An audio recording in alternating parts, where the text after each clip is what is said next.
വിരാട് പുരുഷൻ എന്ന് പറഞ്ഞു കഴിഞ്ഞാൽ ഈ 17 ലോകങ്ങളുടെയും അധിപനായിരിക്കുന്ന ബ്രഹ്മാവാണ്. ബ്രഹ്മാണ്ടാധിപനാണ്. ആ ബ്രഹ്മാവിന്റെ മുഖത്തു നിന്ന് ജനിച്ച ആൾക്കാര്, ഷോൾഡറിൽ നിന്ന് ജനിച്ച ആൾക്കാര്, ബാഹുക്കൾ, ഷോൾഡറിൽ നിന്ന് ജനിച്ച ആൾക്കാര്, തുടയിൽ നിന്ന് ജനിച്ച ആൾക്കാര്, ഈ അടിയിൽ പാദത്തിൽ നിന്ന് ജനിച്ചവർ, അവരാണ് 4 വർണ്ണങ്ങൾ. ഈ 4 വർണ്ണങ്ങൾക്ക് പുറത്തു മനുഷ്യരുണ്ടല്ലോ, പഞ്ചമരുണ്ടല്ലോ, ചണ്ടാളരുണ്ടല്ലോ. ഇവരൊക്കെ എവിടുന്നാണ് ജനിച്ചത്? സനാതന ധർമ്മത്തിന്റെ ധർമ്മസംഹിതകൾ എന്ന് വിവക്ഷിക്കുന്ന സൂത്രങ്ങൾ. ആ സൂത്രങ്ങൾ പറയുന്നത് എന്താണ്? ഇവരൊക്കെ എവിടുന്ന് ജനിച്ചവരാന്നാണ്? പന്നിയോനികളിലും പട്ടിയോനികളിലും ജനിച്ചവരാ. ചാതുർവർണ്ണയത്തിന്റെ 4 വർണ്ണങ്ങൾക്കപ്പുറത്തുള്ള മനുഷ്യരെയെല്ലാം പട്ടിയോനികളിലും പന്നിയോനികളിലും ജനിച്ചവരായിട്ടാണ് ഈ സനാതന ധർമ്മികൾ കാണുന്നത്. അപ്പൊ നമുക്ക് ദേഷ്യം എടുക്കുമ്പോൾ, നമുക്ക് വെറുപ്പുള്ളവരെ, നമുക്ക് അകറ്റി നിർത്തേണ്ടവരെ, നമുക്ക് അനഭിമതരാവരെ നമ്മൾ അറിയാതെ തന്നെ നമ്മുടെ അബോധത്തിൽ നിന്ന് എന്താണ് തിളച്ചു പൊന്നുന്ന അശ്ലീലമാണ് എന്ത്?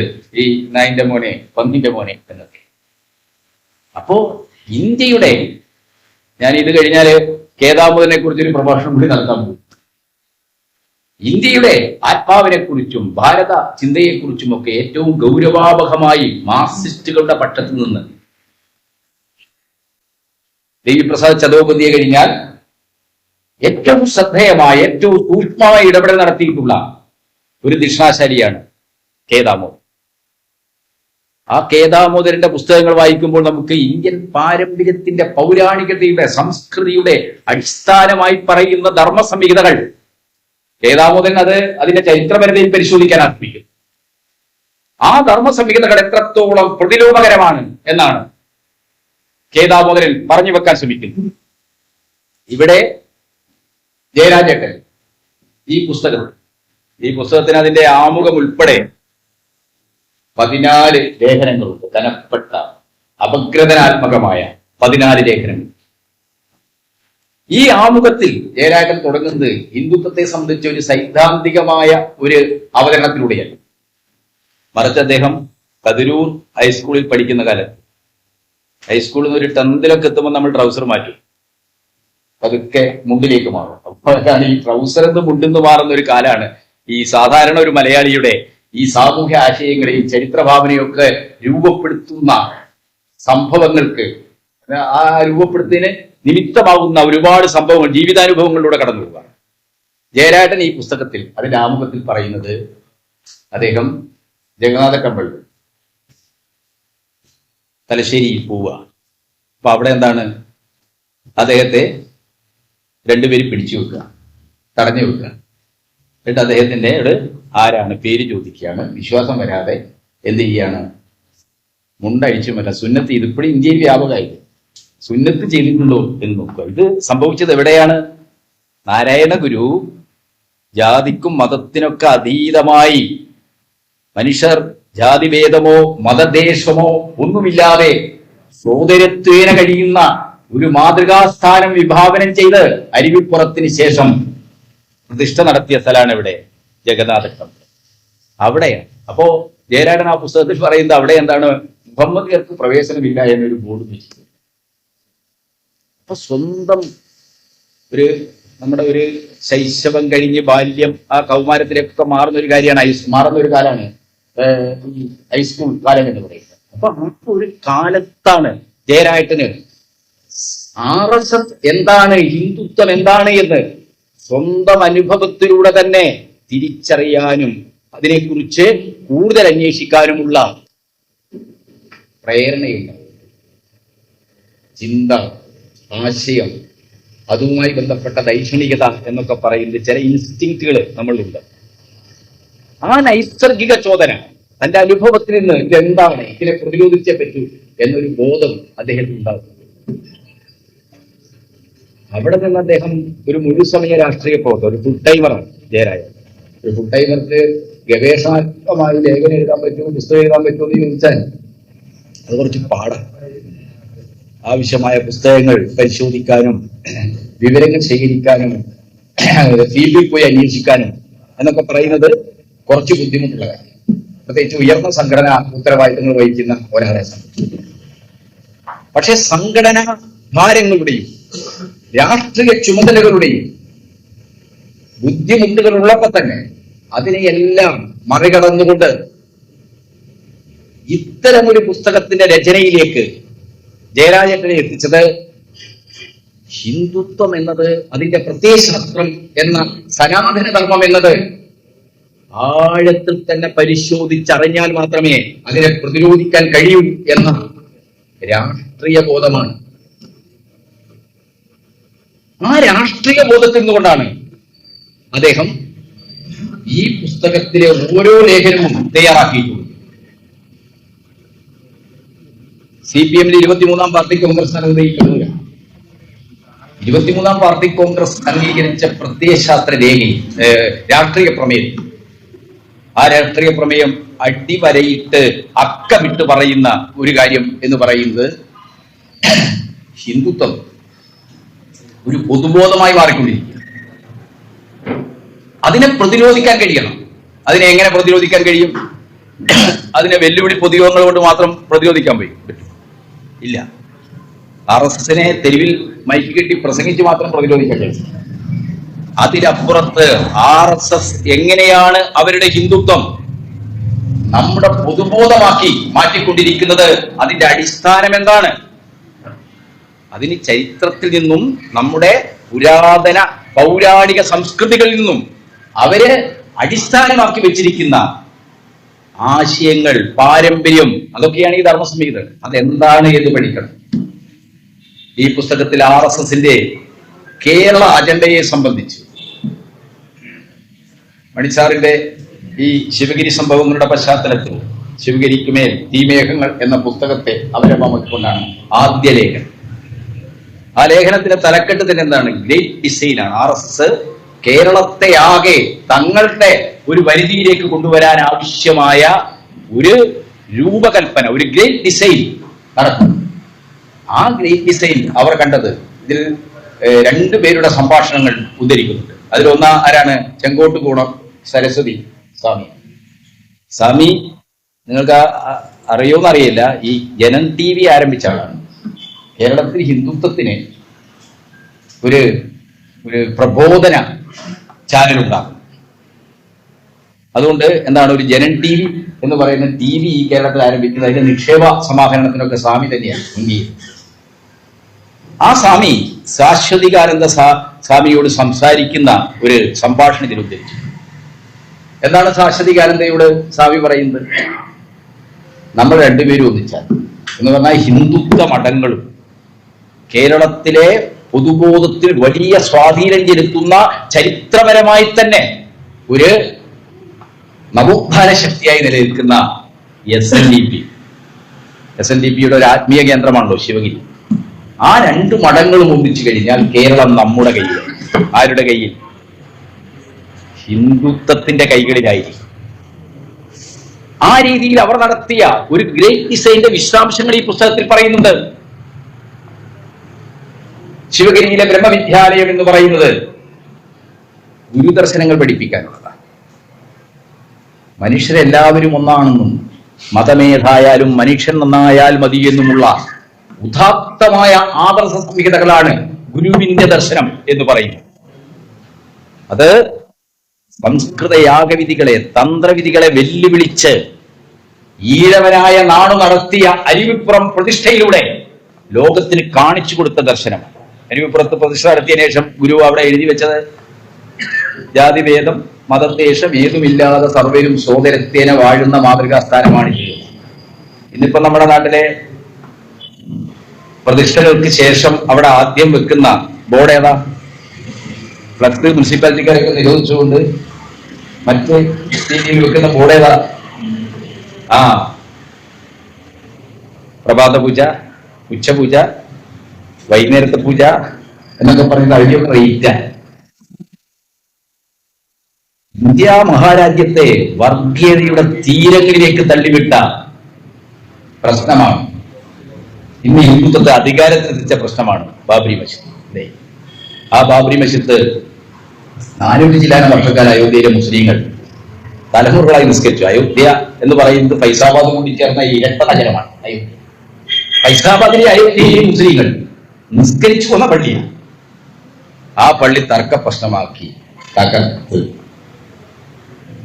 അവിടെ നിയമപരമായി എന്ന് പറഞ്ഞാൽ ഉടമസ്ഥ രേഖകളനുസരിച്ച് ഒരു കാരണവശാലും അത് നിർമോഹി അഖാഡക്കോ രാമല്ലക്കോ വിട്ടുകൊടുക്കാൻ പാടില്ല. കാരണം ബാബറി മസ്ജിദ് നിലനിന്ന 2.7 ഏക്കർ സ്ഥലം ആരുടെ ഉടമസ്ഥയിലുള്ളതാണ്? അത് സുന്നി വഖഫ് ബോർഡിന്റെ ഉടമസ്ഥയിലുള്ളതാണ്, മുസ്ലിങ്ങൾക്ക് വിട്ടുകൊടുക്കുന്നത്. പക്ഷെ മിസ്റ്റർ രഞ്ജൻ ഗൊഗോയി ഇന്ത്യയുടെ ചീഫ് ജസ്റ്റിസ് ആയിരിക്കുന്ന സമയത്താണ് അദ്ദേഹത്തിന്റെ നേതൃത്വത്തിൽ ഒരു ബെഞ്ച് ബാബറി മസ്ജിദ് കേസ്, അതൊരു അപ്പീൽ കേസാണ്, 2010 അലഹബാദ് ഹൈക്കോടതി വിധി പ്രകാരം രാമല്ലക്കും നിർമോഹി അഖാഡക്കും സുന്നി വഖഫ് ബോർഡിനും ഭൂമി പതിച്ചു നൽകിയതാണ് അയോധ്യയിൽ. പക്ഷെ എന്താണ്, രാമല്ലയും നിർമോഹി അഖാഡക്കാരും വീണ്ടും അപ്പീൽ പോയി.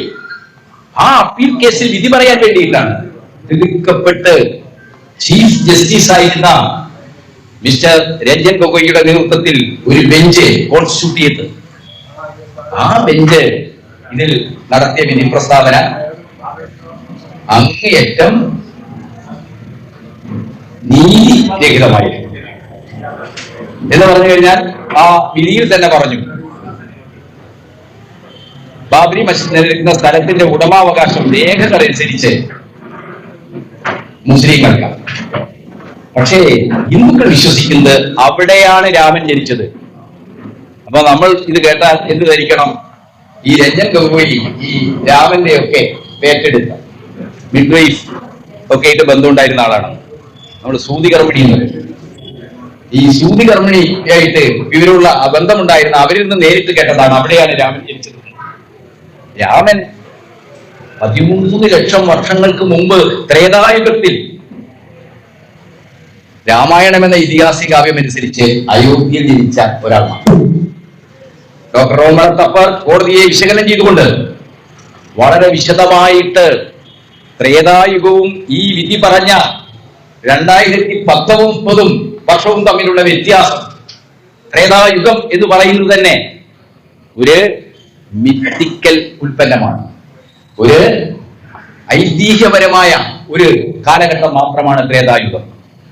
പക്ഷെ എന്താണ്, രേഖാപരമായ മുസ്ലിങ്ങളുടെ സ്ഥലത്ത് രാമൻ ജനിച്ചത് അവിടെ ആയിരിക്കാമെന്ന് ഹിന്ദുക്കൾ വിശ്വസിക്കുന്നു എന്ന് പറഞ്ഞുകൊണ്ട് അങ്ങേയറ്റം അനീതികരമായി ജുഡീഷ്യൽ വിരുദ്ധമായിട്ട്, നീതിന്യായ വിരുദ്ധമായിട്ട് വിധി പറഞ്ഞു. ആ വിധിയുടെ അടിസ്ഥാനത്തിലാണ് അവിടെ വലിയൊരു ക്ഷേത്രം പണി. എന്താ അവിടുന്ന് വരുന്ന വാർത്തകൾ?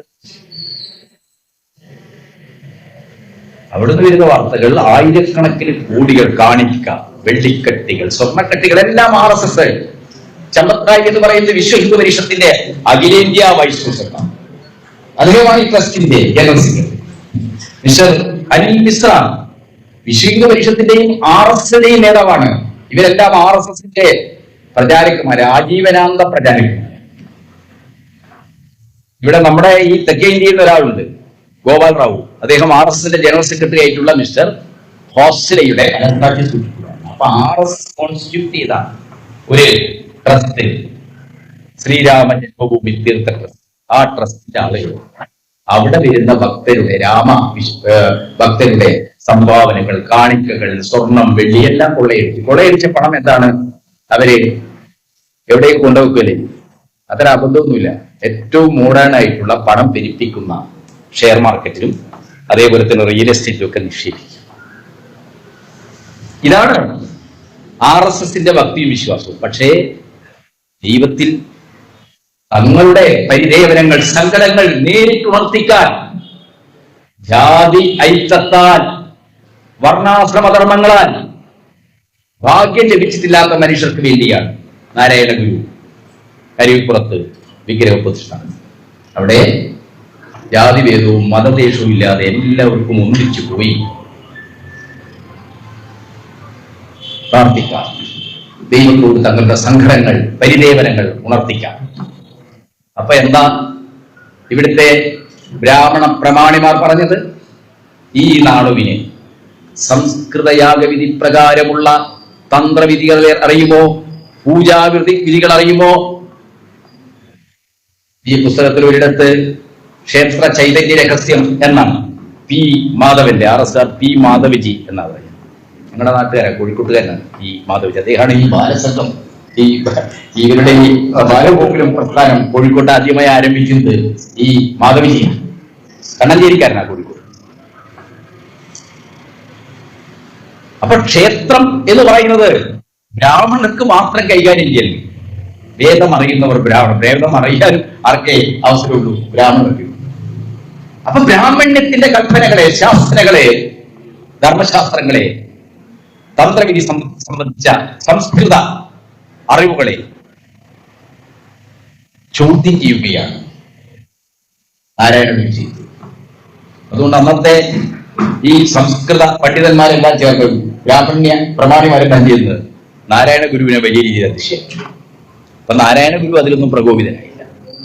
നാരായണ ഗുരുവിനെ എന്താണ് ഒരു വ്യാസഭാവം എന്നൊക്കെ പറയുന്ന പോലെ എന്താണ് വളരെ ദാർശനികമായ ഒരു നിസ്സംഗത എല്ലാ കാര്യങ്ങളും ഗുരു ഉയർത്തി. ഗുരു എന്താ അതിന് മറുപടിയായി പറഞ്ഞത്? ഈ നാടുവിനെ വിഗ്രഹപ്രതിഷ്ഠ നടത്താൻ സംസ്കൃത യാഗവിധി പ്രകാരമുള്ള പൂജാവിധികൾ, തന്ത്രവിധികൾ അറിയുമോ എന്ന ചോദ്യത്തിന് ഗുരു ഉത്തരം പറഞ്ഞ എന്താണ്? ഞാൻ പ്രതീക്ഷിച്ചത്, നാം പ്രതീക്ഷിച്ചത് ഈഴവ എന്ന് ഒരിക്കലും പറയുന്നത്. അത് വെള്ളാപ്പള്ളിയുടെ ഇന്റർപ്രിട്ടേഷൻ. അങ്ങനെ നരേഷൻ പിന്നീട് എന്താണ് ഈഴവവാദികൾ ഉണ്ടാക്കിക്കൊണ്ട് വന്ന ഗുരു പറഞ്ഞു. ഗുരുവിന്റെ ലേഖനങ്ങളെല്ലാം നിങ്ങൾ വായിച്ചാൽ, പ്രസംഗങ്ങളൊക്കെ ലേഖനങ്ങളായിരുന്നു, അവിടെ എവിടെയും എന്താണ് ഈഴവൻ ഹിന്ദു എന്നുള്ള വാക്കൊന്നും അദ്ദേഹം ഉപയോഗിച്ചിട്ടില്ല. അദ്ദേഹം നാം എന്നാണ് ഉപയോഗിച്ചത്. നാം എന്ന് പറഞ്ഞാൽ ഞാനും നിങ്ങളും ഈ പ്രകൃതിയും മുടങ്ങുന്ന സമഗ്ര സംജയാണ് ഗുരു നാം ആയിട്ട് കണ്ടത്. ഗുരുവിന്റെ ലേഖനങ്ങളിൽ നാം അല്ലാതെ ഈഴവനില്ല. ഗുരു ഇവിടെ നാം പ്രതീക്ഷിച്ചത് നമ്മുടെ ശിവനെയാണ്. നമ്മുടെ ശിവൻ എന്ന് പറഞ്ഞാൽ ഈഴവരുടെ ശിവൻ എന്നാ നമ്മളെങ്ങനെയാ വ്യാഖ്യാനിക്കുക? നമ്മുടെ ശിവൻ എന്ന് പറഞ്ഞു കഴിഞ്ഞാൽ സംസ്കൃത ഭാഷ അടിസ്ഥാനത്തിലുള്ള ഈ തന്ത്രവിധികളും ശ്ലോകങ്ങളും ഒന്നും അതൊന്നും അറിയാതെ പാവം മലയാളിക്കും എന്റെ ദൈവമേ, എന്റെ ശിവനെ എന്ന് വിളിക്കാം എന്ന് പറഞ്ഞാൽ നമുക്ക് ഒരു ശാന്തിക്കാരന്റെ ആവശ്യം എന്താണ്? ഇടനിലയാണ് അല്ലേ? നമ്മൾ നേരിട്ട് ഉണർത്തിക്കുന്ന സങ്കടങ്ങളൊക്കെ ഇയാൾ സംസ്കൃത വിധിപ്രകാരം കമ്മ്യൂണിക്കേറ്റ് ചെയ്യണം അല്ലേ? അതിനുവേണ്ടിയാണല്ലോ ഈ ഇടനിലക്കാരൻ. പക്ഷെ ഇവിടെ എന്താണ്? ഇടനിലക്കാരൻ ആവശ്യമില്ലാത്ത ഏതൊരു പച്ച മലയാളിക്കും എന്ത് ചെയ്യാം? അയാളുടെ ദുഃഖങ്ങൾ, സങ്കടങ്ങൾ, ആവലാദികൾ, പരിദേവനങ്ങൾ ഈ ശിവനോണോ. ഇതാണ് ഗുരുവിന്റെ ഭാഷ്യം, ഇതാണ് ഗുരുവിന്റെ ദർശനം. ഈ ദർശനത്തെയാണ് ശിവഗിരിയിലെ ബ്രഹ്മ വിദ്യാലയം അവരുടെ സിലബസ് ആക്കി. പക്ഷെ അവിടെ എന്താണ്? ഒരു കൈവല്യാനന്ദനെ കെട്ടിയിറക്കുക. നമ്മുടെ മുഖ്യമന്ത്രി ഈ പുസ്തകത്തിന്റെ ഒരു രചനാ പരിസരം പറയുമ്പോ ജയരാജേട്ടൻ ആ പുസ്തകത്തെ സൂചിപ്പിക്കുന്നു. മുഖ്യമന്ത്രി ശിവഗിരിയിൽ 2024 നടത്തിയ സനാതന ധർമ്മത്തിനെതിരായിട്ടുള്ള പ്രസംഗം, അത് വി മുരളീധരൻ എന്ന് പറയുന്ന അന്നത്തെ കേന്ദ്രമന്ത്രി BJP നേതാവിനെ മാത്രമല്ലല്ലോ പ്രകോപിപ്പിച്ചത്, മറ്റൊരാളെ കൂടി പ്രകോപിപ്പിച്ചത്. അന്നത്തെ പ്രതിപക്ഷ നേതാവ്, ഇന്നത്തെ നമ്മുടെ മുഖ്യമന്ത്രി വടശ്ശേരി ദാമോദര മേനോൻ സതീശനാണ്. ആ ദാമോദര മേനോൻ സതീശനെയും പ്രകോപിപ്പിച്ചല്ലോ. അപ്പോ ആ ഒരു പ്രശ്ന പരിസരത്തിൽ ജയരാജേട്ടൻ ഈ സനാതന ധർമ്മം എന്താണ്, നമ്മുടെ ദൈനംദിന രാഷ്ട്രീയത്തിൽ പോലും സനാതന ധർമ്മം എന്തോ ചോദ്യം ചെയ്യാൻ പാടില്ലാത്ത എന്തോ ഒന്നാണ് എന്ന രീതിയിൽ എന്ന് പറഞ്ഞു കഴിഞ്ഞാൽ നമുക്ക് തൊട്ടതും കളിക്കാൻ പാടില്ലാത്ത എന്തോ ഒന്നാണ് ഈ സനാതന ധർമ്മം. ഇവിടെ നാരായണ ഗുരുവിന്റെ പാഠങ്ങൾ, ദർശനങ്ങൾ എന്ന് പറഞ്ഞു കഴിഞ്ഞാൽ അത് മാനവികതയാണ്. ആ മാനവികതയെ പ്രധാനപ്പെട്ട പാഠ്യപദ്ധതിയാക്കിയിട്ടുള്ള ഈ ബ്രഹ്മവിദ്യാലയത്തിന്റെ ചുമതല കൈവല്യാനന്ദ ഏറ്റെടുക്കുക. ഈ കൈവല്യാനന്ദ എന്ന് പറയുന്നത് RSS പ്രചാരക്കായിട്ട് നേരിട്ടായിരുന്നു ഒരു സന്യാസം സ്വീകരിച്ചായിട്ട് അദ്ദേഹത്തെ സംബന്ധിച്ചുള്ള വിവരങ്ങളൊന്നും. അദ്ദേഹം ശിവഗിരിയിൽ വന്ന് നേരിട്ട് സന്യാസിയാവുക, നേരിട്ട് റിക്രൂട്ട്മെന്റ് ആണ്, നേരിട്ട് സന്യാസി. വളരെ സമർത്ഥമായിട്ട് അദ്ദേഹം ബ്രഹ്മവിദ്യാലയത്തിന്റെ ചാർജ് ഏറ്റെടുക്കുകയും അവിടെ ഗുരു ജീവിതം കൊണ്ടും കർമ്മം കൊണ്ടും തന്റെ ജ്ഞാനാന്വേഷണം കൊണ്ടും എതിർക്കുകയും പ്രതിരോധിക്കുകയും ചെയ്ത ഈ സനാതന ധർമ്മത്തെ പാഠഭാഗങ്ങളാക്കാൻ സിലബസിൽ പെടുത്താനുള്ള ശ്രമങ്ങൾ നടത്തി. ഈ കാര്യങ്ങളെല്ലാം RSSന്റെ ഒരു അജണ്ടയിൽ കേരളത്തെ എങ്ങനെ ഹിന്ദുത്വത്തിന്റെ വഴികളിലേക്ക്, ഹിന്ദുത്വത്തിന്റെ പൊതുബോധത്തിലേക്ക് കൊണ്ടുവരാം, അതിനുവേണ്ടിയുള്ള വളരെ ബുദ്ധിപരമായ ഒരു ആസൂത്രണവും ഒരു ഇടപെടലുമായി. അതാണ് ഈ പുസ്തകത്തിലെ ഒന്നാം ലേഖനം പറഞ്ഞു. സനാതന ധർമ്മത്തെ കുറിച്ച്, എന്താണ് സനാതന ധർമ്മം എന്ന ഭാഗം നമ്മൾ നിങ്ങൾക്ക് വായിച്ചിട്ടുണ്ടാവും. വായിക്കുമ്പോൾ അതിന് വളരെ ഒട്ടൊരു പരിഹാസത്തോട് ജയരാജൻ സൂചിപ്പിക്കുന്ന ഒരു കാര്യം എന്താണ്, ഈ ബനാറസ് ഹിന്ദു സർവകലാശാലയുണ്ട്, അവരെ എന്താണ് സനാതനധർമ്മം എന്ന് നിർവചിക്കുന്ന വിശദീകരിക്കുന്ന ഒരു പുസ്തകം ഇറക്കി. ആ പുസ്തകത്തിൽ സനാതനധർമ്മം എന്താണ്, ഈ വർണ്ണാശ്രമ ധർമ്മമാണല്ലോ. അപ്പൊ ഈ വർണ്ണാശ്രമ ധർമ്മം അനുസരിച്ചുള്ള ജീവിതവും അനുഷ്ഠാനങ്ങളും ഇന്നത്തെ ഒരു ഭൗതിക ലോകത്ത് മനുഷ്യർക്ക് സാധ്യമല്ല. അപ്പൊ അവിടെയാണ് ചെരുപ്പ് ഉപയോഗിക്കാനും കുട ഉപയോഗിക്കാനൊക്കെ അനുവാദം നൽകുന്ന ഈ സനാതനം എന്ന വാക്കിന്റെ അർത്ഥം ശ്രീകണ്ഠേശ്വരത്തിന്റെ ഡിക്ഷണറിയിൽ സനാതനം എന്ന വാക്കിന്റെ അർത്ഥം എന്താണ്? മാറ്റമില്ലാത്തതാണ്, മാറ്റത്തിന് വിധേയമാകാത്തതാണ്. പക്ഷെ ഇവിടെ എന്താണ്, ചില മാറ്റം സനാതനത്തിനുണ്ടാക്കി ചില കാര്യങ്ങളൊക്കെ ചെയ്യാം എന്ന് പറഞ്ഞു കഴിഞ്ഞാൽ എന്താണ്, സനാതനമായിട്ട് അങ്ങനെ അനശ്വരമായിട്ട് ഒന്നും നിലനിൽക്കുന്ന എല്ലാം മാറ്റത്തിന് വിധേയമാണ്. സനാതനധർമ്മത്തെ ഒരു പ്രത്യയശാസ്ത്ര പദ്ധതിയായി ആദർശവൽക്കരിക്കുകയാണ് സംഘപരിവാറിന്റെ കൂടെ ചേർന്നിരിക്കുന്ന ബുദ്ധിജീവികളും കാലാകാലമായി ചെയ്തുകൊണ്ടിരിക്കുന്നത്. ഇപ്പൊ പി മാധവൻ ഈ പുസ്തകത്തിൽ അദ്ദേഹം വളരെ വിശദമായി തന്നെ ഈ ക്ഷേത്ര ചൈതന്യ രഹസ്യം എന്ന പി മാധവന്റെ പുസ്തകത്തെ വിശകലനം ചെയ്യുന്നത്. ഈ പി മാധവനാണ് കേരളത്തിൽ യാഗങ്ങൾ പുനരുജ്ജീവിപ്പിക്കുന്ന പ്രവർത്തനത്തിന് നേതൃത്വം കൊടുത്താണ്. അദ്ദേഹത്തിന്റെ നേതൃത്വത്തിൽ ഒരു ഫൗണ്ടേഷൻ ഉണ്ട്, എർക്കര ഫൗണ്ടേഷൻ എന്നാണ് അതിന്റെ പേര്. അതിന് ഫണ്ട് കിട്ടുന്നത് കാലിഫോർണിയയിൽ, ജർമ്മനിയിൽ, അവിടെയൊക്കെയുള്ള ഓറിയന്റലിസ്റ്റ് ഫൗണ്ടേഷനുകളാണ് ഇതിന് ഫണ്ട്. ഓറിയന്റലിസം എന്ന് പറഞ്ഞാൽ പൗരസ്ത്യവാദം. പൗരസ്ത്യ രാജ്യങ്ങളിലെ മതവും സംസ്കാരവും ഒക്കെ, പ്രത്യേകിച്ച് ഇന്ത്യയെ സംബന്ധിച്ചിടത്തോളം ആർഷ സംസ്കൃതി, ഇതിനെയൊക്കെ വലിയ രീതിയിൽ ആദർശവൽക്കരിക്കുന്ന ഉദാത്തവൽക്കരിക്കുന്ന പഠനങ്ങളാണ് ഓറിയന്റലിസം. ഓറിയന്റലിസത്തെ കുറിച്ചുള്ള ഒരു പഠനത്തിൽ പറയുന്നത്, അമേരിക്കയിൽ ഓറിയന്റലിസത്തിൽ 120ഓളം സർവകലാശാലകൾ, 120 സർവകലാശാലകൾ അമേരിക്ക എന്ന് പറയുന്ന രാജ്യത്ത് ഓറിയന്റലിസത്തിൽ. ഇന്ത്യ ഇത്ര കാലം കഴിഞ്ഞിട്ടും എന്താണ് ഓറിയന്റലിസത്തിൽ ഒറ്റ യൂണിറ്റ്. ഓറിയന്റലിസം ഇപ്പൊ പല വിഷയങ്ങളായിട്ട്, കാലിക്കറ്റ് യൂണിവേഴ്സിറ്റിയിൽ ജ്യോതിഷം വരാൻ പല വിഷയങ്ങളായിട്ട് വരുന്നുണ്ട്. പക്ഷെ എന്താണ്, ഓറിയന്റലിസത്തിൽ സ്പെഷ്യലൈസ് ചെയ്ത ഒരു സർവകലാശാല ഇന്ത്യയിലില്ല. അമേരിക്ക എന്ന് പറയുന്ന ഏറ്റവും ആധുനികമായ നൂതനമായ ഫ്രോണ്ടിയർ ആയിട്ടുള്ള ശാസ്ത്രത്തിന്റെയും സാങ്കേതിക വിദ്യയുടെയും ഒക്കെ സഹായത്താൽ പ്രവർത്തിക്കുന്ന, സഹായത്താൽ ലോകത്തിന്റെ ആധിപത്യത്തിലേക്ക് വന്നിരിക്കുന്ന ഒരു രാജ്യത്ത് പൗരാണിക സംസ്കൃതിയെ പഠിപ്പിക്കാനും പ്രചരിപ്പിക്കാനും വേണ്ടി സർവകലാശാലകളുണ്ട്. ആ രംഗത്ത് ജ്ഞാനോത്പാദനവും ജ്ഞാന വിതരണവും നടത്താനുള്ള സർവകലാശാല. ബിഷപ്പ് പി മാധവൻ, RS വളരെ ബഹുമാനപൂർവ്വം മാധവജി എന്നാണ് വിളിക്കുക. നമ്മൾ മാധവൻ എന്നൊക്കെ വിളിച്ചാൽ നമ്മൾ വിളിച്ചിട്ടുണ്ടാവും. ആ പി മാധവൻ എർക്കര ഫൗണ്ടേഷൻ, എർക്കര ഫൗണ്ടേഷന്റെ നേതൃത്വത്തിലാണ് കേരളത്തിൽ ആദ്യമായിട്ട് യാഗം നടക്കുന്നത്. ഈ പുസ്തകത്തിൽ ചട്ടമ്പിസ്വാമികളെ കുറിച്ചും അദ്ദേഹത്തിന്റെ വേദാധികാര നിരൂപണത്തെ കുറിച്ചും ഒരു ഭാഗമുണ്ട്. അതേപോലെ തന്നെ പ്രാചീന മലയാളം എന്ന അദ്ദേഹത്തിന്റെ കൃതിയെ ഈ പുസ്തകം പരിശോധിക്കുന്നുണ്ട്. കേരള ഉൽപ്പത്തി പരശുരാമൻ മഴുവെറിഞ്ഞുണ്ടാക്കിയതാണ് കേരളം എന്ന ചരിത്ര വിരുദ്ധവും യുക്തിരഹിതവുമായ വാദത്തെ ചട്ടമ്പിസ്വാമികൾ എങ്ങനെയാണ് ഒളിച്ചു കൊടുത്തത് എന്ന് പറയുന്ന ഈ പ്രാചീന മലയാളം ഉൾപ്പെടെയുള്ള കൃതികൾ ഈ പുസ്തകത്തിൽ പറയും. ചട്ടമ്പിസ്വാമികളുടെ വേദാധികാര നിരൂപണം വായിക്കുമ്പോൾ എല്ലാവർക്കും അതൊക്കെ വായിക്കേണ്ടി വരും. നമ്മൾ എല്ലാവരും ആഹാരത്തിനെ പ്രതിരോധിക്കാനൊന്നും പറ്റില്ല. വേദാധികാര നിരൂപണം വായിച്ചിട്ടുള്ള എല്ലാവർക്കും അറിയാം. അതിൽ അദ്ദേഹം യജ്ഞ യാഗ സംസ്കാരങ്ങളെ അങ്ങേയറ്റം ചോദ്യം ചെയ്യുന്നു. അതിന്റെ യുക്തിരാഹിത്യത്തെ, അതിന്റെ അശ്ലീലതയെ ഒക്കെ വളരെ വളരെ ശക്തമായി അദ്ദേഹം ചോദ്യം ചെയ്യുന്നുണ്ട്. ഈ പുസ്തകത്തിലും അത്തരം ചില കാര്യങ്ങൾ സൂചിപ്പിക്കുന്നുണ്ട്. എന്നിട്ട് അദ്ദേഹം പറയുന്നത്, കുഞ്ഞുങ്ങളെ ബലി കൊടുക്കുന്ന നൃശംസനീയതയാണ്, നരഹത്യയാണ് ഈ യാഗങ്ങളും യജ്ഞങ്ങളും എന്ന് പറയുന്നുണ്ട്. പക്ഷെ 1980കളിൽ നമ്മൾ വലിയ വരൾച്ച നേരിട്ടു അല്ലേ? നമ്മൾ ലോഡ് ഷെഡിങ്, പവർ കട്ട് എന്ന വാക്കൊക്കെ നമ്മുടെ ഇലക്ട്രിസിറ്റി ജനറേഷനും ഇലക്ട്രിസിറ്റി ട്രാൻസ്മിഷനും ഇലക്ട്രിസിറ്റി ഡിസ്ട്രിബ്യൂഷനൊക്കെയായി ബന്ധപ്പെട്ട മേഖലകളിൽ പവർ കട്ട്, ഈ ലോക്ക്ഡൌൺ എന്നൊക്കെ പറയുന്ന രീതിയിൽ എന്താണ് നമ്മൾ കുറെ വാക്കുകൾ ആ കാലത്താണ് പരിചയപ്പെട്ടത്. എന്താ കാര്യം? അപ്പോഴാണ് RSSന്റെ മുൻകൈയിലുള്ള എർക്കര ഫൗണ്ടേഷനും സൗദശാസ്ത്ര സാഹിത്യ പരിഷത്തും. ശാസ്ത്ര സാഹിത്യ പരിഷത്തിനെ കുറിച്ചൊക്കെ നമ്മൾ ഒരുപാട് ചർച്ച ചെയ്യില്ലേ, അതിനെ വിമർശനാത്മകമായിട്ടൊക്കെ അതിനെതിരെ ഒരുപാട് ആരോപണം ഉന്നയിച്ച സമൂഹമാണ് കേരളം. പക്ഷെ മലയാളികൾ ഈ സൗദശാസ്ത്ര സാഹിത്യ പരിഷത്ത് എന്ന് പറയുന്ന ഗറില്ല സംഘടനയെ കുറിച്ച് കേട്ടിട്ടുണ്ടോ? നമ്മുടെയൊക്കെ നിത്യജീവിതത്തിൽ ചിലപ്പോ ഈ പാഠ്യത്വം എന്തുണ്ടാകും? സപ്താഹ ഭാഗവത പാരായണ പ്രഭാഷണ പരമ്പരകൾ ഉണ്ടാകും. അതിനൊക്കെ ആവശ്യമായിട്ടുള്ള ആളുകൾക്ക് ഓറിയന്റൽ കോഴ്സുകൾ നടക്കുന്നു.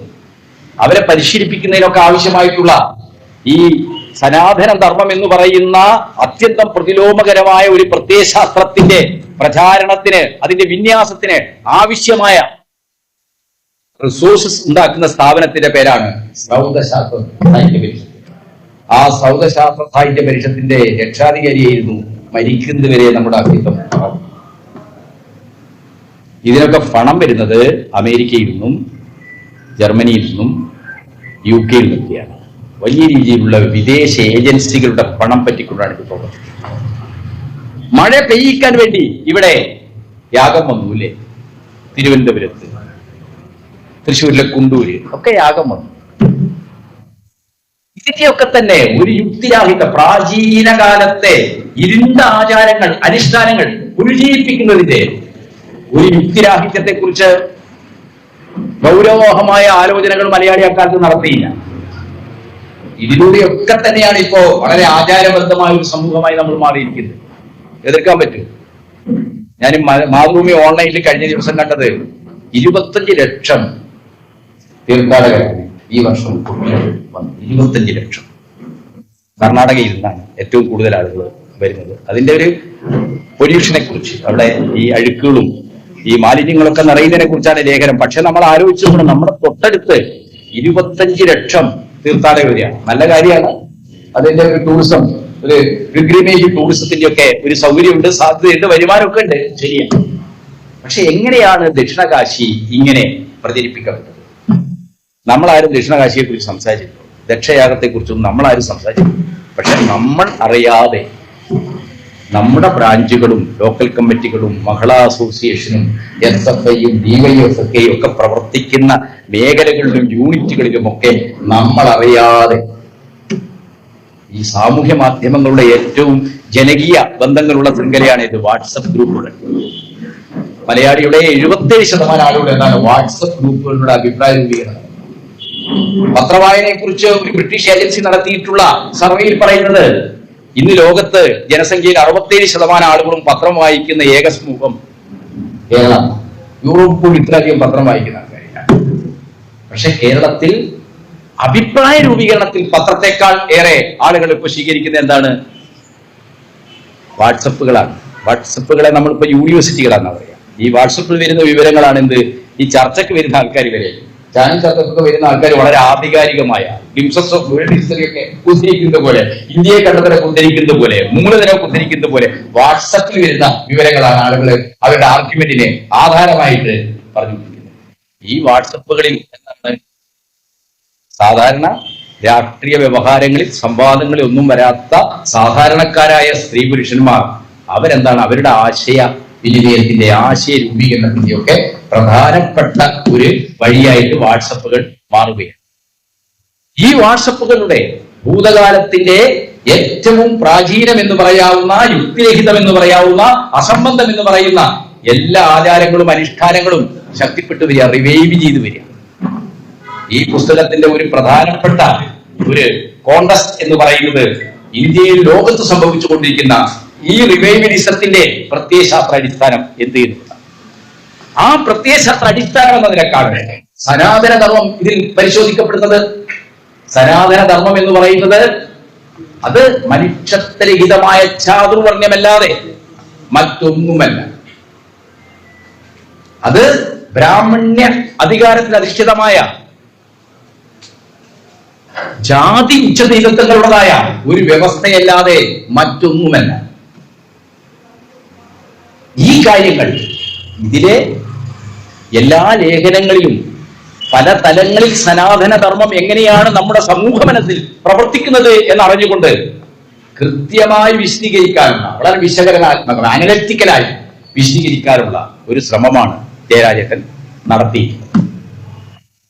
ഇതിന്റെ അവസാനം വിശ്വാസവും ആചാരവും ഒക്കെ എന്താണ്, മനുഷ്യർക്ക് അരക്ഷ്യത്തെ 70-74 വർഷം സോഷ്യലിസ്റ്റ് ഭരണകൂടം നിലനിന്ന രാജ്യമാണ് സോവിയറ്റ് യൂണിയൻ. പക്ഷെ സോവിയറ്റ് യൂണിയനിലെ 80കളുടെ അവസാനം ഈ USSR ശിഥിലമാകും, തകരും, ഇല്ലാതാകും എന്ന് വന്നതോടുകൂടി എന്താ നമ്മൾ കണ്ടത്? എല്ലാ വംശീയ ഗ്രൂപ്പുകളും എല്ലാ വിശ്വാസ സമൂഹങ്ങളും എല്ലാം വൻ രീതിയില് റിവൈവ് ചെയ്യുന്നതാണ്, ഉയർന്നു വരുന്നതാണ് നമ്മൾ കാണുന്നത്. പള്ളിയും അതൊക്കെ വളരെ ശക്തമാണ്. അപ്പൊ അതിന്റെ അർത്ഥം എന്താണ്? സോഷ്യലിസ്റ്റ് നിർമ്മാണം നടന്നാലും മനുഷ്യരുടെ ഭൗതികമായ ജീവിതത്തിന്റെ പ്രശ്നങ്ങൾ പരിഹരിക്കാനുള്ള സാഹചര്യം ഉണ്ടായാലും മനുഷ്യർ ആത്മീയമായി നേരിടുന്ന അരക്ഷിതത്വത്തെ അത്ര എളുപ്പം എന്താക്കാൻ കഴിയില്ല, പരിഹരിക്കാൻ കഴിയില്ല. പല തലങ്ങളിൽ മനുഷ്യർ സ്വന്തം ജീവിതത്തിലും സ്വന്തം സമൂഹത്തിലും സ്വന്തം കുടുംബത്തിലും സ്വന്തം ബന്ധങ്ങളിലും എന്താണ് അന്യവൽക്കരിക്കപ്പെടുന്നുണ്ട്. അപരിചനാക്കപ്പെട്ട മനുഷ്യൻ എന്ന മാർക്സിന്റെ വളരെ വിഖ്യാതമായ ഒരു ലേഖനം ഇതിനെക്കുറിച്ചാണ് പറയുന്നത്. അത് മുതലാളിത്തത്തിന്റെ മാത്രം പ്രശ്നമല്ല, ചരിത്രപരമായി മനുഷ്യൻ രൂപപ്പെട്ടു വന്ന ഇന്നത്തെ രീതിയിലുള്ള ഒരു പാട്രിയാർക്കിക്കൽ സാമൂഹ്യ വ്യവസ്ഥക്കകത്ത് മനുഷ്യർ പല തലങ്ങളിൽ ഏറ്റവും ഇന്റിമേറ്റ് എന്ന് കരുതുന്ന ബന്ധങ്ങളിൽ നിന്ന് പോലും അന്യവൽക്കരിക്കപ്പെടുന്നവരാണ്. ഈ അന്യവൽക്കരണമുണ്ടാക്കുന്ന അനിശ്ചിതപൂർണമായ അരക്ഷിതപൂർണമായ ഒരു സന്ദർഭമാണ് പലപ്പോഴും ദൈവമേ രക്ഷിക്കണേ എന്ന ഒരു അഭയം, ഒരു ആശ്രയത്വത്തിലേക്ക് നമ്മൾ എത്തപ്പെടുന്നത്. അപ്പൊ അത് എളുപ്പം ഇല്ലാതാക്കാൻ കഴിയുന്നില്ല. അവിടെയാണ് ജനങ്ങൾ ചരിത്രപരമായി സ്വീകരിച്ച ഗോൾഡൻ ചൈൽഡിനെയൊക്കെ വായിക്കുമ്പോൾ നമുക്കത് മനസ്സിലാക്കും. പ്രാചീന ചരിത്രത്തെ കുറിച്ച് ഗോൾഡൻ ചൈൽഡ് ചരിത്രകാരനാണ്, കമ്മ്യൂണിസ്റ്റ് ചരിത്രകാരനാണ്, ഇംഗ്ലീഷുകാരനായ ചരിത്രകാരനാണ്. അദ്ദേഹത്തിന്റെയൊക്കെ പ്രാചീന ചരിത്രത്തെ കുറിച്ചുള്ള പുസ്തകങ്ങൾ നമ്മൾ വായിക്കുമ്പോൾ നമുക്ക് മനസ്സിലാവും. അവിടെയാണ് മനുഷ്യർക്കിടയിൽ മാർക്സ് പറയുന്നത്, ഈ വിശ്വാസം എന്ന് പറയുന്നത് എന്താണ്, മനുഷ്യരിൽ ചരിത്രമേൽപ്പിച്ച ഒരു ഭാരമാണ്, ചരിത്രമേൽപ്പിച്ച ഒരു ബാധ്യതയാണ്. അതിൽ നിന്ന് എളുപ്പം എന്താണ്, രക്ഷപ്പെടാൻ ജയരാജേട്ടൻ ചിലപ്പോൾ രക്ഷപ്പെടാൻ പറ്റും, അല്ലെങ്കിൽ MA ചിലപ്പോൾ രക്ഷപ്പെടാൻ പറ്റും. ഭൗതികവാദമൊക്കെ പഠിക്കുന്ന ഒരു ഡയലക്ടിക്കൽ അപ്രോച്ചിലൊക്കെ നമ്മൾ രക്ഷപ്പെടും. പക്ഷെ എന്താണ്, സാധാരണക്കാർക്ക് സാധ്യമല്ല. അപ്പൊ അവിടെയാണ് ആരാധനയുടെയും വിശ്വാസത്തിന്റെയും മണ്ഡലങ്ങളിലെ ബ്രാഹ്മണ്യ വരേണ്യതക്കെതിരായിട്ട് അടിസ്ഥാന വിഭാഗങ്ങളുടെ വിശ്വാസത്തിന്റെയും ആചാരങ്ങളുടെയും ഒക്കെ ആയിട്ടുള്ള ക്രമങ്ങളെയും സംവിധാനങ്ങളെയും സംബന്ധിച്ച ആലോചനകൾ പ്രധാനമാവും. ഹിന്ദുത്വം ഏറ്റവും ആദ്യം പിടിമുറുക്കിയത് എവിടെയാണ്?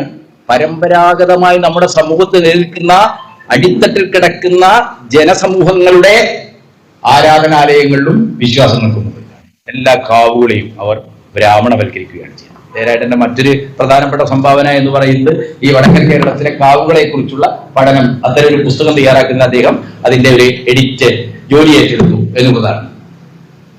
നമ്മുടെ വിശ്വാസത്തിലെ വൈവിധ്യങ്ങളെയെല്ലാം ഹിന്ദുത്വം എന്ന സനാതന ധർമ്മത്തിന്റെ ഏകാത്മകതയിലേക്ക്, ആ ഏകാത്മകത എന്ന് പറയുന്നത് ബ്രാഹ്മണ്യമാണ്, ബ്രാഹ്മണ്യത്തിലേക്ക് വളരെ സമർത്ഥമായി വികൃതിച്ചെടുക്കുന്ന പ്രതിലോഭകരമായ ഒരു പ്രക്രിയ നമ്മുടെ സമൂഹത്തിൽ ഇപ്പൊ സംഭവിച്ചിട്ടുണ്ട്. നമ്മുടെ പരമ്പരാഗതമായ ആരാധനാലയങ്ങൾ, കാവുകൾ, അനുഷ്ഠാനങ്ങൾ, ആചാരങ്ങൾ എല്ലാം എന്താണ് ഇപ്പോ സംസ്കൃതവൽക്കരിക്കപ്പെടുകയും ബ്രാഹ്മണ്യവൽക്കരിക്കപ്പെടുകയും ചെയ്തിരിക്കുകയാണ്. അപ്പൊ ഈ വൈവിധ്യങ്ങളെ, നമ്മുടെ ആചാരങ്ങളിലെ, വിശ്വാസങ്ങളിലെ, ആരാധനകളിലെ ഈ വൈവിധ്യങ്ങളെ സംബന്ധിച്ച ഒരു ഫീൽഡ് സ്റ്റഡി കൂടി ഈ പുസ്തകത്തിന്റെ അവസാന ലേഖനമായിട്ട് വരുന്നുണ്ട്. തീർച്ചയായിട്ടും അത് നമ്മുടെ പ്രതിരോധത്തിന്റെ ഒരു വഴിയാണ്. ഇന്നിപ്പോ വർഗീയത ഒരു രാഷ്ട്രീയ അധികാരക്രമമായിരിക്കാം നമ്മുടെ സമൂഹത്തിൽ. അത് എന്താണ്, വർഗീയത എന്ന് പറയുന്ന ഒരു സൈദ്ധാന്തിക പ്രശ്നം മാത്രമേ നമ്മളെ സംബന്ധിച്ചുള്ളൂ. നമ്മുടെ ദൈനംദിന ജീവിതത്തിൽ എന്തൊക്കെയാണ് സംഭവിച്ചുകൊണ്ടിരിക്കുന്നത്? ഈ രാജ്യത്ത് സുവേന്ദു അധികാരി ബംഗാളിൽ അധികാരത്തിൽ വന്നു. ബംഗാളിൽ നിങ്ങൾ അറിയും, ഞങ്ങൾ വടകരക്കാർ രാവിലെ പൊറോട്ടക്ക് അരിയൊക്കെ കഴിക്കുന്ന ആൾക്കാർ. കണ്ണൂർക്കാർ എങ്ങനെയാണെന്ന് അറിയില്ല, ഞങ്ങൾക്ക് പൊറോട്ടയും അരിയും വേണം രാവിലെ തന്നെ ബ്രേക്ക്ഫാസ്റ്റിന്. ബംഗാളിൽ ചെന്നാലും ബംഗാളിൽ രാവിലെ, ഞാൻ ബംഗാളിൽ ഒരു ബ്രാഹ്മണ കുടുംബത്തിൽ താമസിച്ചിട്ടുള്ളതാണ്. എൻ്റെ ഒരു സുഹൃത്ത് അവിടെ അയാൾ ഡൽഹി സെൻട്രൽ സെക്രട്ടേറിയറ്റിൽ ഒരു ഉദ്യോഗസ്ഥനായിരുന്നു. ഞാൻ ബംഗാളിൽ പോയപ്പോ അയാളുടെ വിജ്ഞാപനത്തിൽ അയാളുടെ വീട്ടില് ഞാൻ താമസിച്ചു. അപ്പൊ രാവിലെ തന്നെ ബംഗാളികളുടെ ഏറ്റവും പ്രിയപ്പെട്ട ഫിഷ് പഞ്ചസാര ഇട്ടിട്ട് പാകം ചെയ്ത് നമുക്ക് എന്താണ് ബ്രേക്ക്ഫാസ്റ്റിന് തരും. ആ ബംഗാളിൽ നിങ്ങൾ ആലോചിച്ച് നോക്കണം, ബ്രാഹ്മണർ പോലും മത്സ്യവും മാംസവും ഭക്ഷിച്ചിരുന്ന ബംഗാളിലാണ് സുവേന്ദു അധികാരി അധികാരത്തിൽ വന്ന് പിറ്റേ ദിവസം ഉത്തരവ് ഇറങ്ങുന്നത്. എന്താ ഉത്തരവ്? ബംഗാളിലെ അംഗൻവാടികളിലും വിദ്യാലയങ്ങളിലും ഇനി മുതൽ മുട്ട വിതരണം ചെയ്യും. മുട്ടയ്ക്ക് പകരം മുട്ടയേക്കാൾ പ്രോട്ടീനുള്ള ഒരു സാധനമുണ്ട് പച്ചക്കറിയിൽ. എന്താ അത്? സോയാബീൻ. അത് വിതരണം ചെയ്യാൻ മതി. എന്താ അതിന്റെ യുക്തി? ഞാൻ പല RSSകാരായ ആളുകൾ എഴുതിയ കുറിപ്പുകൾ കണ്ടു. അവർ പറയുന്നത് സോയാബീനിലെ 13% അല്ല, സോയാബീനിൽ 53% പ്രോട്ടീൻ ഉണ്ട് പോലും. നമ്മുടെ പാപം മുട്ടയിലോ 13% പ്രോട്ടീൻ. ശരിയായിരിക്കും, പക്ഷെ കാര്യം അറിയണം, സോയാബീൻ അല്ലല്ലോ കുട്ടികൾക്ക് കൊടുക്കുന്നത്. കുട്ടികൾക്ക് കൊടുക്കുന്നത് എന്താ? സോയാബീൻ. അമേരിക്കൻ സോയാബീൻ അസോസിയേഷൻ ഉൾപ്പെടെയുള്ള വലിയ അഗ്രി ബിസിനസ് മൾട്ടിനാഷണൽ കമ്പനികൾ എന്താണ് അതിന്റെ ഓയിൽ വലിച്ചെടുത്തിട്ട് തേങ്ങ ആട്ടി വെളിച്ചെണ്ണയാക്കിയാൽ ബാക്കി വരുന്ന ഭാഗത്തിന് നമ്മൾ എന്താ പറയാ? പിണ്ണാക്ക്. അത് മനുഷ്യർക്ക് കൊടുക്കാറുണ്ടോ? അത് ആർക്കാ കൊടുക്കാറ്? പശുവിനും ആട്ടിനൊക്കെയാണ് നാട്ടിൽ കൊടുക്കാറ്. ഈ പശുവിനും ആട്ടുകനും കന്നുകാലികൾക്ക് കൊടുക്കുന്ന ഈ സോയാബീൻ ബിസ്ക്കറ്റാണ് മുട്ടയേക്കാൾ കൂടുതൽ പ്രോട്ടീൻ ഉണ്ടെന്ന് പറഞ്ഞ് മുട്ട കുട്ടികൾക്ക് കൊടുക്കുന്നത്. ഇപ്പൊ പീഡിയാട്രിക് മെഡിക്കലിൽ പോയ ആളുകൾക്കറിയാം, ശിശുരോഗത്തിന് കുട്ടികളെ എന്തെങ്കിലും ഈ കഫക്കെട്ട്, കുട്ടികൾക്ക് ഏറ്റവും വേഗത്തിൽ ശ്വാസകോശത്തിന് ഈ കഫം വന്ന് പഴുപ്പ് വന്ന് ന്യൂമോണിയ. അപ്പൊ ന്യൂമോണിയ വന്നു കഴിഞ്ഞാൽ പിന്നെ എന്തേ രക്ഷയുള്ളൂ? അവിടെ ആധുനിക വൈദ്യശാസ്ത്രത്തിലുള്ള വിമർശനം കൊണ്ടൊന്നും കഴിയില്ല. അവിടെ നന്നായ ആന്റിബയോട്ടിക് കൊടുക്കുക. ഡോക്ടർമാർ ആന്റിബയോട്ടിക് ഡംപ് ചെയ്തുകൊണ്ടാണ് ഈ ന്യൂമോണിയ ബാധിച്ച കുട്ടികളെ രക്ഷിക്കുന്നത്. അപ്പൊ ഡോക്ടർമാര് നമ്മളോട് പറയുന്നത് എന്താണ്? ഈ കുട്ടികൾക്ക് എന്ത് കൊടുക്കണമെന്നാ? കൊടുക്കണം, ഇലക്കറികൾ കൊടുക്കണം, മീൻ കൊടുക്കണം എന്നാ പറയുന്നത്. അപ്പൊ ഡോക്ടർമാർ എപ്പോഴും എന്താണ്? മുട്ടയാണ്. മുട്ടയാണ് ഏറ്റവും പ്രോട്ടീൻ കണ്ടന്റ് ആയിട്ടുള്ള ഭക്ഷണം. മുട്ട വെറും പ്രോട്ടീൻ മാത്രമാണ് അല്ല, അത് RSSകാര് മനസ്സിലാക്കാത്ത കാര്യമാണ്. മുട്ടയിലാണ് ഈ നമ്മുടെ ഒരു മസ്തിഷ്കത്തിന്റെ വളർച്ചയുടെ ഒരു കാലമാണ് നമ്മുടെ ശൈശവം എന്ന് പറയുന്നത്, തലച്ചോറിന്റെ. അപ്പോ എംഗൽസിന്റെ വളരെ വിഖ്യാതമായ ഒരു പുസ്തകമാണ് ഈ വാനരിൽ നിന്ന് നരനിലേക്കുള്ള വളർച്ചയിൽ അധ്വാനം വഹിച്ച പങ്ക്. ആ പുസ്തകത്തിൽ എംഗൽസ് ആ കാലഘട്ടത്തിലെ നരവംശാസ്ത്രപരമായ പഠനങ്ങൾ ഉദ്ധരിച്ചുകൊണ്ട് പറയുന്ന ഒരു കാര്യമുണ്ട്. മനുഷ്യന്റെ മസ്തിഷ്കം വാനരിൽ നിന്ന് മനുഷ്യനായി ഹോമോസാപ്പിയൻസിനായി നമ്മളുടെ ഒരു വളർച്ചയുടെ പരിണാമത്തിന്റെ ചരിത്രത്തിൽ ഏറ്റവും പ്രധാനമാണ് നമ്മുടെ തലച്ചോറിന്റെ വളർച്ച. നമ്മുടെ മസ്തിഷ്ക കോശങ്ങളുടെയും അതുപോലെ തന്നെ നാഡീവ്യൂഹത്തിലെ സൂക്ഷ്മ ഞരമ്പുകളുടെയൊക്കെ വളർച്ച, ആ വളർച്ചയെ സഹായിച്ചത് എന്താണ്? മാംസമാണ്. നമ്മൾ ഈ വെണ്ടയും തക്കാളിയും ജീവിച്ച ആളുകളാണെങ്കിൽ ഈ ലോകത്ത് നടക്കുന്ന ഈ കാര്യങ്ങളൊന്നും ഓർമ്മിച്ച് വെക്കാനും അതിനെക്കുറിച്ച് മനനം ചെയ്യാനും അതൊക്കെ എഴുതാനും നമുക്ക് കഴിയില്ല.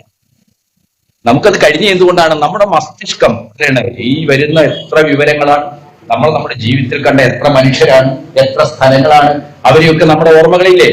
നമ്മൾ എവിടെയെങ്കിലും ചെന്ന് കഴിഞ്ഞാൽ പെട്ടെന്ന് എന്താണ്? ഞാൻ കണ്ടിട്ടുണ്ടല്ലോ പെട്ടെന്ന് കൈ പിടിച്ച് ഒന്ന് കുലുക്കുമ്പോഴത്തേക്ക് എന്താണ് നമ്മൾ ഈ സേവ് വെച്ച് ഈ ഡാറ്റാബേസ് എന്താണ് പെട്ടെന്ന് നമ്മുടെ ഓർമ്മ ഉത്തേജിക്കും. ആ ഓർമ്മ ഉത്തേജിക്കും എന്ന് പറഞ്ഞാൽ നമ്മൾ സേവ് വെച്ചിരിക്കുന്ന ഈ സെല്ലുകൾ എന്താണ്? പ്രവർത്തനക്ഷമമാകുന്നു എന്നാണ്. അതിനാവശ്യമായ ഒരു രാസപ്രവർത്തനം നമ്മുടെ തലച്ചോറിൽ നടക്കുന്നുണ്ട്. തലച്ചോറിനെ ഇതിനൊക്കെ പര്യാപ്തമാക്കുന്നത് ചെറുപ്പകാലത്ത് നമുക്ക് കിട്ടുന്ന സിങ്ക്, വിവിധ വൈറ്റമിനുകൾ, പ്രോട്ടീനുകൾ ഒക്കെ അത് ഏറ്റവും സാന്ദ്രീകരിച്ചിരിക്കുന്ന ഒന്നാണ് ഇത് ഈ കോഴിമുട്ട. അത് കുട്ടികൾക്ക് കൊടുക്കാൻ പാടില്ലെന്ന് പറയാ. എന്താണ് മുട്ടയുടെ ദോഷം എന്നറിയോ? അത് അസുര ഭക്ഷണമാണ്. അത് അസുരയാണ്. അതാണ് സനാതന ധർമ്മത്തിൻ്റെതായ ഈ ധർമ്മസംഹിതകളാണ് അസുര ദേവ ഭക്ഷണങ്ങൾ ഉണ്ടാക്കിയത്. പക്ഷേ ഹിന്ദുക്കളുടെ ഏറ്റവും പ്രധാനപ്പെട്ട ദൈവം ഏതാ? ശൈവ വൈഷ്ണവ തർക്കത്തിനൊക്കെ അപ്പുറത്ത് ഹിന്ദുവിന്റെ ചരിത്രം ഡോക്ടർ റൊമിള താപ്പർ അവരുടെ പ്രാചീന ചരിത്രത്തിൽ ഏൻഷ്യൻ ഹിസ്റ്ററി എന്ന പുസ്തകത്തിൽ അന്വേഷിക്കുന്നു. ആ അന്വേഷണത്തിൽ അവർ പ്രധാനമായും പറയുന്നത്, ഈ പുസ്തകം പ്രധാനമായിട്ട് ഉദ്ധരിക്കുന്നത് വേദ സാഹിത്യത്തെയാണ്. വേദസാഹിത്യത്തെ അടിസ്ഥാനപ്പെടുത്തിയിട്ടുള്ള ധർമ്മസംഹിതയാണ് ഈ പുസ്തകം പരിശോധിക്കുന്നത്. നമ്മുടെ വേദങ്ങളിൽ ഏറ്റവും പ്രധാനം ഹിന്ദുക്കളുടെ പ്രാമാണികമായ വേദമായിട്ട് കണക്കാക്കുന്ന ഏതാണ്? ഋഗ്വേദമാണ്. ഋഗ്വേദത്തിലെ അനവധിയായ ദൈവങ്ങളുണ്ട്. 30 ദൈവങ്ങളുള്ള ആൾക്കാരാണല്ലോ ഈ ഹിന്ദുക്കൾ എന്ന് പറയുന്നത്. അത്രയൊന്നും ഇല്ലെങ്കിൽ നമ്മൾ വിരൽ വെച്ച് ഇങ്ങനെ നോക്കുമ്പോ ഋഗ്വേദം വായിക്കുമ്പോൾ അതിന്റെ സ്വഭാവങ്ങൾ മലയാളത്തിൽ ഋഗ്വേദം വള്ളത്തോട് വളരെ കഷ്ടപ്പെട്ടത് കമ്പോട് കമ്പ് എന്താണ് മലയാളത്തിലാക്കി വിവർത്തനം ചെയ്തിട്ടുണ്ട്. അപ്പൊ ഋഗ്വേദത്തിൽ അനവധിയായ ദേവന്മാരുണ്ട്. ഋഗ്വേദത്തിൽ ആണുങ്ങൾ മാത്രമല്ല പെണ്ണുങ്ങളും ദൈവങ്ങളാണ്. ദേവീ ദേവന്മാരുടെ ഒരു സമുച്ചയമാണ് ഋഗ്വേദം എന്ന് പറയുന്നത്. ആ ഋഗ്വേദത്തിലെ മാർക്സുള്ള പറയുന്നത് ഇന്ത്യക്കാർക്ക് ദൈവങ്ങളുടെ ദൈവമുണ്ടെന്ന്, ഗോഡ്സ് ഓൺ ഗോഡ്. ഇന്ത്യക്കാരുടെ ഗോഡ്സ് ഓൺ ഗോഡാണ് ഇന്ദ്രൻ. ഇന്ദ്രനെ കുറിച്ച് പറയുമ്പോൾ ഋഗ്വേദ കവികൾ പറയുന്നത് എന്താണ്? ഇവൻ ഇഷ്ടം പോലെ മാംസം കഴിക്കുന്ന ആളാണ്. ഋഷഭം കാളമാംസം കഴിക്കുന്ന ആളാണ്. ഇവന് ഇളം കാളകളെ അറുത്ത് നന്നായി പാകം ചെയ്ത് കൊടുത്താൽ ഇവൻ എന്താണ്? ഇഷ്ടം പോലെ കഴിക്കും. ഞാൻ പറയുന്നതല്ല കേട്ടോ, ഋഗ്വേദ കവികൾ പറയുന്നതാണ്. ഇഷ്ടം പോലെ കഴിക്കും. ഇഷ്ടം പോലെ കാളമാംസം കഴിച്ചാൽ പിന്നെ എന്താ ചെയ്യാ? ബീഫും പൊറോട്ട അടിച്ചാൽ എന്താ ചെയ്യാ? സാധാരണ നമ്മളല്ല, പാർട്ടി മെമ്പർഷിപ്പ് ഒക്കെ ഉള്ള ആൾക്കാരെ കാര്യം വിട്. സാധാരണ പിന്നെന്താ ചെയ്യാ? പിന്നെ ലിജുവിന്റെ വകുപ്പാ, മുമ്പ് രാജേഷിന്റെ വകുപ്പായിരുന്നു. നമ്മുടെ ബീവറേജ് കോർപ്പറേഷൻ, അതിന്റെ സാധനമാണ് പിന്നെ കഴിക്കും. അതൊന്നും കഴിക്കാൻ പറ്റാത്ത ഈ മെമ്പർഷിപ്പ് ഒക്കെ ഉള്ള ആൾക്കാര് എന്ത് ചെയ്യും? കട്ടൻ ചായയില് അതെ നാരങ്ങ ഒഴിച്ച് കഴിക്കും. പക്ഷേ ഇന്ദ്രൻ ഉണ്ടല്ലോ ഋഗ്വേദത്തിൽ, അങ്ങനെ ഒരു ശൂലമാണ്. ഇഷ്ടംപോലെ ബീഫ് കഴിക്കും. അത് കഴിച്ചാൽ മുമ്പിൽ എന്താ ചെയ്യാ? ഇഷ്ടംപോലെ ബീവറേജ് കോർപ്പറേഷൻ ഇല്ലാലോ, സുരപാനം ചെയ്യും. സുരപാനം ചെയ്താൽ ഏത് ഇന്ദ്രനായാലും എന്താണ്? ലഹരി മൂക്കും. ലഹരി മൂത്താൽ ഇവൻ ഇന്ദ്രൻ ഉടിയുമികൾ ഉരിയുമെന്നും പൊതുസ്ഥലത്തിറങ്ങുമെന്നും, എന്നിട്ട് ഇവൻ അശ്ലീലങ്ങൾ, ചുരുളി സിനിമയൊക്കെ കണ്ടിട്ടുണ്ടാവും അല്ലേ, അതിനെയൊക്കെ തോൽപ്പിക്കുന്ന തരത്തിലുള്ള അശ്ലീലങ്ങൾ വിളിച്ചു പറയും എന്നൊക്കെ ഋഗ്വേദ കവികൾ എഴുതി വെച്ചിട്ടുണ്ട്. എന്ന് പറഞ്ഞു കഴിഞ്ഞാൽ ഇന്ത്യൻ പാരമ്പര്യത്തിൽ അവിടെയാണ് നമ്മുടെ പ്രതിരോധത്തിന്റെ പ്രത്യയശാസ്ത്രപരമായ ഒരു കൗണ്ടർ ഹെജിമണിയുടെ പ്രശ്നം വരുന്നത്. നമ്മുടെ ഇതിഹാസങ്ങളിലോ പുരാണങ്ങളിലോ വേദസാഹിത്യത്തിലോ ബീഫ് അനഭിമതമായ ഭക്ഷണമായി പറയുന്നു. ഇവിടെ ഇപ്പൊ എന്താണ്? ബീഫ് എന്ന് പറഞ്ഞു കഴിഞ്ഞാൽ ഇപ്പം മുസ്ലിങ്ങളുടെ ഭക്ഷണം. അത് 2014 ശേഷം 100 കണക്കിന് വരുന്ന മുസ്ലിം താമറാണ് ബീഫിന്റെ പേരിൽ ജയ് ശ്രീരാം വിളിക്കുന്ന ആൾക്കൂട്ടങ്ങളാണ് കൊല ചെയ്യപ്പെട്ടത്. ഞാൻ ബീഫ് കഴിക്കുമ്പോ ഒരുപാട് ബീഫ് കഴിക്കുന്നു. ടീച്ചർ ബീഫ് കഴിക്കുന്നു, ജയരാജൻ ബീഫ് കഴിക്കും. പക്ഷെ എന്താ അവർക്കുള്ളൊരു സൗഭാഗ്യം ഇല്ലായിരുന്നറിയോ? ജയരാജന, ടീച്ചർ ജ്യോതിയ, അനിൽകുമാറ, KT കുഞ്ഞിക്കണ്ണ തൊടില്ല. K സുരേന്ദ്രൻ ബീഫ് കഴിക്കും. എന്റെ സുഹൃത്ത് ആണ് K സുരേന്ദ്രൻ, ബീഫ് കഴിക്കും. പക്ഷെ മുമ്പ് ബീഫ് കഴിച്ചാല് അത് ചില ദിവ്യാത്ഭുതമൊക്കെ ഉണ്ട്. അത് ഉള്ളിയാണെന്നൊക്കെ മുമ്പ് പറഞ്ഞു. നമ്മൾ ഹിന്ദുക്കളായ ആൾക്കാര് ബീഫ് കഴിച്ചാൽ പ്രശ്നമില്ല. എന്നാൽ മുസ്ലിങ്ങൾ കന്നുകാലി കടത്തുന്നു, മാംസക്കച്ചവടം നടത്തുന്നു, ബീഫ് കഴിക്കുന്നു, അവരുടെ അടുക്കളയിലെ ഫ്രിഡ്ജിലെ ബീഫ് ഉണ്ടെന്നൊക്കെ പറഞ്ഞ് മനുഷ്യരെ പച്ചയായി ജീവനോടെ തല്ലിക്കൊല്ലുന്ന അവസ്ഥയാണ് നമ്മുടെ രാജ്യത്ത്. ഇതിന് നമ്മുടെ പാരമ്പര്യം, നമ്മുടെ വേദസാഹിത്യം, നമ്മുടെ പുരാണിതിഹാസം ഇതൊന്നുമായിട്ട് യാതൊരു ബന്ധവുമില്ല. അപ്പം തീർച്ചയായിട്ടും എന്താണ് നമ്മുടെ ഹെജിമണി എന്ന് പറയും? ഇന്നത്തെ ഈ ഹിന്ദുത്വത്തിൻ്റെതായ ഒരു അതീശത്വത്തെ, ഹിന്ദുത്വത്തിൻ്റെതായ ഒരു ആധിപത്യത്തെ, അതിന്റെ പൊതുബോധത്തെ തകർക്കണമെങ്കിൽ നമ്മുടെ പാരമ്പര്യത്തെ, പൗരാണികതയെ, അതിന്റെ സംസ്കൃത സൃഷ്ടമായ സാഹിത്യങ്ങളെ എല്ലാം തന്നെ അപനിർമ്മിക്കാൻ നമുക്ക് കഴിയും. അത്തരത്തിലുള്ള ഒരു അപനിർമ്മാണത്തിന്റെ വഴി ഈ സനാതനകളുടെ ഹിന്ദുത്വ വഴി എന്ന പുസ്തകത്തിൽ ഞാൻ നീട്ടുന്നില്ല. ഈ പുസ്തകം വിശദമായ തലങ്ങളിൽ ചർച്ച ചെയ്യപ്പെടും. അയ്യങ്കാളിയും അംബേദ്കറും നാരായണ ഗുരുവും ചട്ടമ്പി സ്വാമികളും ഒക്കെ ഉൾക്കൊള്ളുന്ന നമ്മുടെ ബൃഹത്തായ സനാതന ധർമ്മ വിമർശനത്തിന്റെ ഒരു ചിന്താധാരയെ നമുക്ക് വീണ്ടെടുക്കാൻ കഴിയും. അയ്യങ്കാളി ഒരു ദിനം അവിടെ വന്ന് ഒരു പ്രതിമയിൽ ഒരു മാലയിടുന്നതായിട്ടല്ല, നമ്മുടെ ദൈനംദിന സാമൂഹ്യ സാംസ്കാരിക രാഷ്ട്രീയ പ്രയോഗങ്ങളിലേക്ക് ഇവരുടെ ആശയങ്ങളും ഇവരുടെ ദർശനങ്ങളും ഒക്കെ നമുക്ക് ഉപയോഗിക്കാൻ കഴിയണം. അതിനൊക്കെ നമ്മളെ സഹായിക്കുന്ന വളരെ സമഗ്രമായ തലത്തിൽ തന്നെ സനാതന ധർമ്മത്തിന്റെ ഹിന്ദുത്വ രാഷ്ട്രീയത്തെ കൃത്യമായി നിർവചിക്കുന്ന, ചൂണ്ടിക്കാണിക്കുന്ന, ആ രീതിയിൽ സൂക്ഷ്മതയോടുകൂടിയുള്ള ഇടപെടൽ നടത്തിയിട്ടുള്ള ഒരു പുസ്തകമാണ്. തീർച്ചയായിട്ടും ഈ പുസ്തകം നമ്മളിപ്പോ ഇത് എനിക്ക് തോന്നുന്ന വെച്ചാല് ഇടതുപക്ഷക്കാരായ ആളുകളായിരിക്കും ചിലപ്പോ പാർട്ടിക്കാർ മാത്രമേ. സന്തോഷം. അപ്പൊ അതിന് പുറത്തുള്ള എന്ന് പറഞ്ഞു കഴിഞ്ഞാൽ ഇതൊക്കെ ചർച്ച ചെയ്യുന്ന ഒരു ഒരു ഗ്രൂപ്പുണ്ട്. ആ ഗ്രൂപ്പിന് പുറത്ത് ഇത് ചർച്ച ചെയ്യപ്പെടണം. സാധാരണ ആളുകൾക്കിടയിൽ ഈ പുസ്തകം വായിക്കണം, വായിപ്പിക്കണം. പുസ്തകം വായിക്കുക എന്നുള്ളത് വളരെ പ്രധാനപ്പെട്ട ഒരു രാഷ്ട്രീയ പ്രവർത്തനം. അപ്പൊ എങ്ങനെയാ പുസ്തകം വായിക്കുന്നൊക്കെ ആൾക്കാർ ചോദിക്കില്ലേ? മഹിളാ അസോസിയേഷന്റെ കമ്മിറ്റി, ഡിവൈഎഫ്ഐയുടെ കമ്മിറ്റി, ലോക്കൽ ബ്രാഞ്ച്, AC എന്നൊക്കെ പറയും. പക്ഷെ ലെനിൻ ഇതിനേക്കാൾ വലിയ കമ്മിറ്റി നടത്തിയാണ് അല്ലേ? ലെനിൻ ഇതിനേക്കാൾ വലിയ കമ്മിറ്റികൾ മീറ്റ് ചെയ്ത ആളാണ്. പക്ഷെ ലെനിൻ പറഞ്ഞിട്ടുണ്ട്, പുസ്തകം വായിക്കാൻ സമയമില്ല എന്ന് പറയുന്നത് ജീവിക്കാൻ സമയമില്ലെന്ന് പറയുന്നതിന് തുല്യമാണ്. പുസ്തകം വായിക്കണ്ടേ? ഹോച്ചിമിൻ മറ്റൊരു തരത്തിൽ പറഞ്ഞിട്ടുണ്ട്. വിയറ്റ്നാമീസ് കമ്മ്യൂണിസ്റ്റ് പാർട്ടിയുടെ സെൻട്രൽ സ്കൂളിൽ ആ പാർട്ടിയിലെ സമുന്നതരായ നേതാക്കൾക്ക് ക്ലാസ് എടുക്കുമ്പോൾ സഖാവ് ഹോച്ചിമിൻ പറയുന്ന ഒരു കാര്യമുണ്ട്. നിങ്ങൾ മാർക്സിസ്റ്റുകളാവണമെങ്കിൽ, നിങ്ങൾ വിപ്ലവകാരികളാവണമെങ്കിൽ, നിങ്ങൾ പുരോഗമനവാദികളാവണമെങ്കിൽ, നിങ്ങൾ ദേശീയവാദികളും ജനാധിപത്യവാദികളുമാകണമെങ്കിൽ നിങ്ങൾ എന്ത് ചെയ്യണം? പുസ്തകങ്ങൾ വായിക്കണം. പുസ്തകങ്ങൾ എന്താണ്? ലോകത്തിന്റെ വൈജാത്യങ്ങളെ, മനുഷ്യരുടെ വ്യത്യസ്ത ജീവിതഘടനകളെ നമ്മുടെ മുമ്പിലേക്ക് കൊണ്ടുവരികയാണ് പുസ്തകം. അപ്പൊ പുസ്തകം വായിക്കാൻ എന്ത് വേണമെന്നാ പറയുന്നത്? സമയം മാത്രമല്ല, സഹിഷ്ണുത വേണം. ടോളറൻസ് എന്ന് പറയുന്നത് പ്രാക്ടീസ് ചെയ്യപ്പെടുന്നത് വായനയിലൂടെയാണ് എന്ന് ഹോച്ചിമിൻ പറയുന്നുണ്ട്. അതുകൊണ്ട് ഇതുപോലുള്ള പുസ്തകങ്ങൾ വായിക്കുകയും വായിപ്പിക്കുകയും ചെയ്യുന്ന, കമ്മ്യൂണിസ്റ്റ് മാനിഫെസ്റ്റോ എഴുതിയ കാലത്ത് ഈ അച്ചടിച്ച് കൊടുക്കാനെന്നുള്ള സംവിധാനങ്ങൾ വളരെ ചുരുക്കമായിരുന്നു. കമ്മ്യൂണിസ്റ്റ് മാനിഫെസ്റ്റോ ചെറിയ കുറഞ്ഞ കോപ്പിയാണ് കൊളോണിൽ വെച്ചിട്ട് വിജ്ഞാപനം ചെയ്തത്. പക്ഷേ അതെങ്ങനെയാണ് ആളുകൾക്കിടയിൽ എത്തിയത്? അന്നത്തെ നിങ്ങൾ മൂലധനം ഇവിടെ ഉണ്ടാവും.